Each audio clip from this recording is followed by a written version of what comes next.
एक ऐसा high profile coach जो कि इंटरेस्टेड है इंडिया में आना, एंड उन्होंने फीफा वर्ल्ड कप 2018 में जो रशिया में हुआ था वहां पे एक कंट्री को एज अ मैनेजर लीड करा हुआ है, एंड काफी प्रॉमिसिंग रिजल्ट्स भी प्रोड्यूस करे थे उन्होंने उस टीम के साथ 2018 में। प्लस एशियान रीजन में भी काफी डिमांड रहती है। वेल, कौन है वो कोच एंड क्या वो इंटरेस्टेड है इंडियन फुटबॉल में?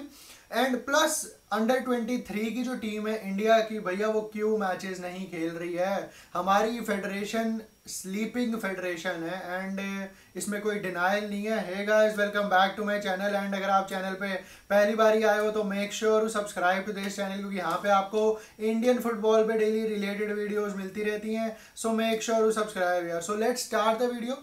आएंगे उस कोच के ऊपर भी आएंगे।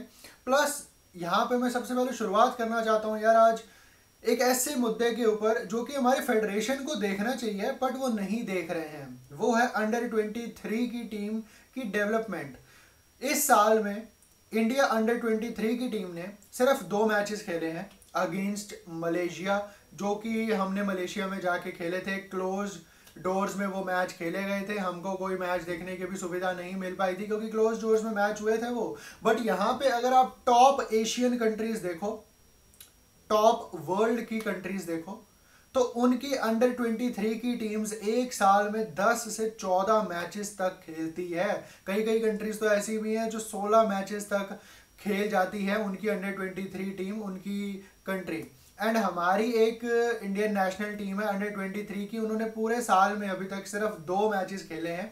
एंड अगर देखा जाए तो अंडर 23 की डेवलपमेंट बहुत ज़्यादा जरूरी है यार। जितना अंडर 17 को डेवलप करना जरूरी है, अंडर 20 को डेवलप करना जरूरी है, उतना ही अंडर 23 को करना भी जरूरी है। क्योंकि अगर आप अंडर 23 में अच्छे फिक्सचर्स हमारे करवाओगे, अच्छी एशियन कंट्रीज के साथ, टॉप एशियन कंट्रीज के साथ, या आउटसाइड एशिया भी अगर आप किसी कंट्रीज के साथ हमारा मैच करवाओगे इंडिया अंडर 23 का, तो वो बेनिफिट हमको मिलेगा ही मिलेगा उसका। क्योंकि काफ़ी सारे लड़के इंडिया अंडर 23 के ऑलरेडी खेल रहे होते हैं सीनियर नेशनल टीम में, एंड कुछ लड़के ऐसे होते हैं जो इंडिया अंडर 23 खेलने के बाद फिर आते हैं सीनियर नेशनल टीम में। तो अगर उनको हाई इंटेंसिटी वाली games against good opposition's like Thailand, like Iran, Iraq, Qatar, Jordan, Syria, ये जितनी भी कंट्रीज है, अगर हम इनके अगेंस्ट अंडर 23 की टीम को खिलाएंगे अपनी, तो वो out and out Indian national team को ही हेल्प करेगा। क्योंकि हमारे प्लेयर्स देखा जाता है कि जब भी वो सीनियर नेशनल टीम में आते हैं, जब भी उनको डेब्यू मिलता है, जब भी वो आई लीग ISL से आते हैं नेशनल टीम में रिप्रेजेंट करने हमारी, वो इंटेंसिटी ही मैच नहीं कर पाते जो कि सामने वाली कंट्रीज पोजेस कर पाती हैं। हम नहीं कर पाते, हमारे प्लेयर्स उतने अच्छे नहीं हैं, हमारे प्लेयर्स उतने अच्छे बॉल पे नहीं होते हैं, वो हड़बड़ा जाते हैं, डिसीजन मेकिंग उनकी गड़बड़ हो जाती है जब भी वो अच्छी कंट्रीज के अगेंस्ट खेलते हैं इंटरनेशनल फुटबॉल में। तो अगर अंडर 23 फुटबॉल को अगर आप चांसेस दोगे, कंट्रीज के अगेंस्ट कम्पीट करवाओगे उस टीम को, तो फिर जो लड़के इंडियन नेशनल टीम में आएंगे उनको इंटेंसिटी का पता होगा कि इंटरनेशनल फुटबॉल में क्या इंटेंसिटी होती है, कैसे हमको खेलना है।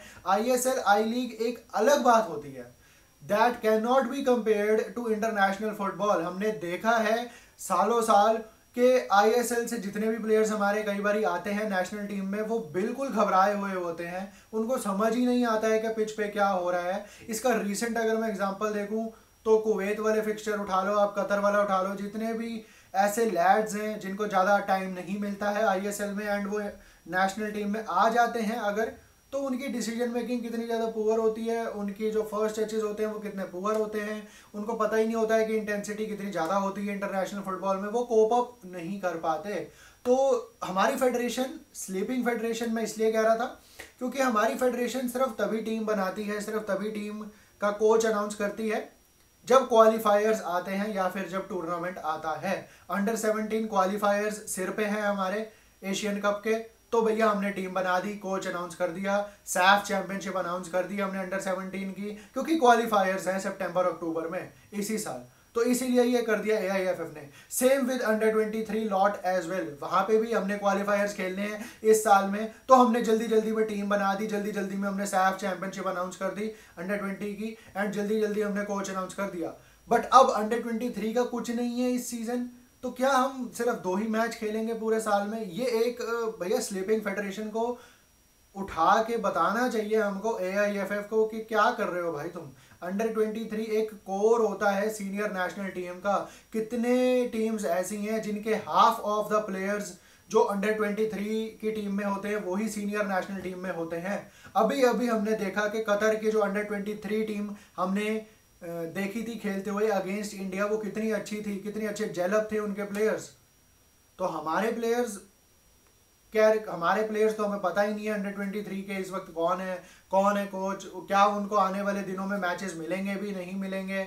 बट यस, स्लीपिंग जायंट्स भी है इंडिया एंड स्लीपिंग फेडरेशन भी है, स्लीपिंग जायंट की ही तो ये हमको कहना पड़ेगा। बट यहाँ पे अगर मैं बात करूँ एक ऐसा कोच जिसने 2018 में जापान को लीड करा हुआ है तो वो भी इंटरेस्टेड है इंडिया में आने के लिए। उन्होंने भी अप्लाई करा है इंडियन नेशनल टीम के हेड कोच की जॉब के लिए। उनका नाम है अकीरा निशिनो, जो कि जापान के कोच थे in that famous run of Japan in 2018 FIFA world cup जो कि रशिया में हुआ था।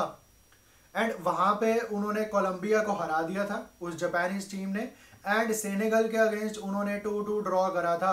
एंड फिर वो राउंड ऑफ 16 में क्वालिफाई हो गए थे। ऑल्दो यस, बेल्जियम से अकीरा निशिनो की टीम हार गई थी 3-2, बट वहां पे बेल्जियम जो कि सेमीफाइनलिस्ट थी, थर्ड प्लेस फिनिश करा था बेल्जियम ने, उनको भी उन्होंने 2 गोल्स मारे थे। तो यहाँ पे एक ऐसा कोच जो कि थाईलैंड का भी कोच रह चुका है, जापान का कोच रह चुका है, थाईलैंड अंडर 23 का कोच रह चुका है। एशियन रीजन में इस वक्त इंडिया की बातें हो रही हैं कि 291 कोचेज ने all over the world apply करा है। तो एशियन जो लोग हैं भैया वो थोड़े हिले हुए हैं इस वक्त। उनको लगता था कि एशिया में कोई वजूद नहीं है इंडिया का, इतने कोचेज नहीं अप्लाई करेंगे। वो भी थोड़े हैरान तो हुए हैं कि 291 कोचेज ने कैसे अप्लाई कर दिया, क्योंकि देखा जाए तो इंडिया में नंबर्स तो हैं, पॉपुलेशन तो है, आई बॉल्स भी आपको मिल जाती हैं अगर आप कुछ सिग्निफिकेंट प्रूव करो उस स्पोर्ट में। तो यहाँ पे हर कोच आना तो चाहेगा इंडिया में, एंड वही हो रहा है। अलग अलग हाई प्रोफाइल्स के कोचेज ने अप्लाई करा है। अकीरा निशिनो के साथ फिर से वही दिक्कत है कि एक तो वो सैलरी बहुत ज़्यादा डिमांड करेंगे, एक तो उनकी उम्र काफ़ी ज़्यादा है, 69 ईयर्स ऑफ एज उनकी उम्र है। तो देखने वाली बात अब ये है कि हेल्थ प्रॉब्लम्स भी होती हैं ऐसे, फिर इतनी उम्र का अगर आप कोच ले आओ तो कि क्या अफोर्ड कर पाएंगे हम एक ऐसा कोच जिसने जापान को अभी रिसेंटली ही कुछ सालों पहले लीड करा है वर्ल्ड कप में, एंड अच्छे प्रॉमिसिंग रिजल्ट्स निकलवाए हैं, अटैकिंग फुटबॉल खिलवाई थी उस वर्ल्ड कप में जहां तक मुझे याद है अकीरा ने जापान को, एंड काफ़ी अच्छा एक बेस सेट करा था उनके आने वाले सालों के लिए। ऑल्दो वर्ल्ड कप के बाद वो चले गए थे जापान को छोड़ के, बट एक Japanese coach, good structure, good team, good ethics, good on the ball, ये सब उस जापानीज टीम में था। एंड जापानीज जो फेडरेशन का स्ट्रक्चर है वो काफ़ी ज़्यादा अच्छा है इंडियन नेशनल टीम से। तो फिर एक ऐसा कोच जो डिलीवर तो कर सकता है हमको, बट क्या हमारे पास वो प्लेयर्स हैं, क्या हमारे पास वो स्ट्रक्चर है, क्या हमारे पास वो फेडरेशन है जो बैक करेगी कोच को, क्या हमारे पास वो फैसिलिटीज़ है, एंड प्लस क्या हमारे पास वो मनी है ऐसे हाई प्रोफाइल कोचेस को लाने के लिए। Serious doubts on that. तो यही थी आज की video. Do let me know your thoughts regarding India under 23 and regarding Akira Nishino के क्या उनको आना चाहिए नहीं आना चाहिए, क्या आपके चॉइसेस है कौन आने चाहिए इंडियन नेशनल टीम के हेड कोच के लिए। तो यही थी आज की वीडियो। अगर आपको पसंद आई हो तो लाइक शेयर एंड सब्सक्राइब जरूर कर देना। Till then peace out.